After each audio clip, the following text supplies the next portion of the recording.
ইচ্ছে থাকলে উপায় হয়, এই প্রবাদটা যেমন সত্য, আবার অনেক সময় ইচ্ছে থাকলেও উপায় নেই, এটাও সত্য। বলিউডের জনপ্রিয় অভিনেতা সঞ্জয় দত্তের বর্তমান পরিস্থিতি এই মুহূর্তে এমনই। ইচ্ছে থাকা সত্ত্বেও যুক্তরাজ্যের ভিসা পাচ্ছেন না অভিনেতা, যার ফলে তার আগামী দুটি সিনেমার শুটিং নিয়ে তৈরি হয়েছে অনিশ্চয়তা। ২০১২ সালে মুক্তি পায় সন অফ সর্দার। বক্স অফিসে সফল এই সিনেমার সিকুয়েল সন অফ সর্দার 2 এর শুটিং শুরু হতে চলেছে।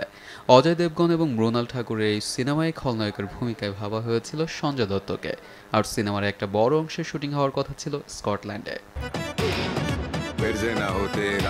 কিন্তু অভিনেতার ভিসার আবেদন বাতিল করেছে যুক্তরাজ্য। ১৯৯৩ সালের টাডা আইনে অপরাধী সাব্যস্ত হওয়া সঞ্জয়কে ভিসা দিতে নারাজ তারা। তারই ফলে সিনেমা থেকে বাদ পড়েছেন সঞ্জয়। জানা গেছে সঞ্জয়ের জায়গায় দেখা যেতে পারে রবি কিষানকে। ১৯৯৩ সালে এপ্রিলে মুম্বাই বিস্ফোরণের সঙ্গে যুক্ত থাকার অভিযোগে টাডা আইনে গ্রেপ্তার হন সঞ্জয় দত্ত। টাডা এবং অস্ত্র আইনে দোষী সাব্যস্ত হওয়ার পর ২০১৩ সালের মার্চ মাসে ৫ বছরের কারাদণ্ডের নির্দেশ দেয় সুপ্রিম কোর্ট। মাঝে মধ্যে বেল পেলেও সঞ্জয় মুক্তি পান ২০১৬ সালে।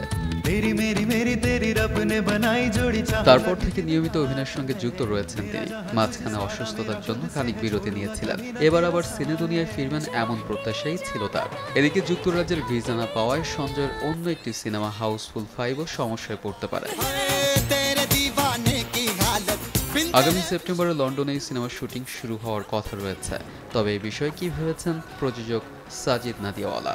জানা যায়, সাজিদ স্থির করে রেখেছেন ভিসার সমস্যা হলে বাকি তারকাদের শুটিং লন্ডনে হলেও সঞ্জয়কে দিয়ে মুম্বাইতেই শুটিং করিয়ে নেবেন তিনি।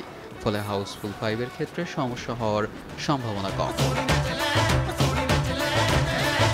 ARM সাদাত, দেশ টিভি।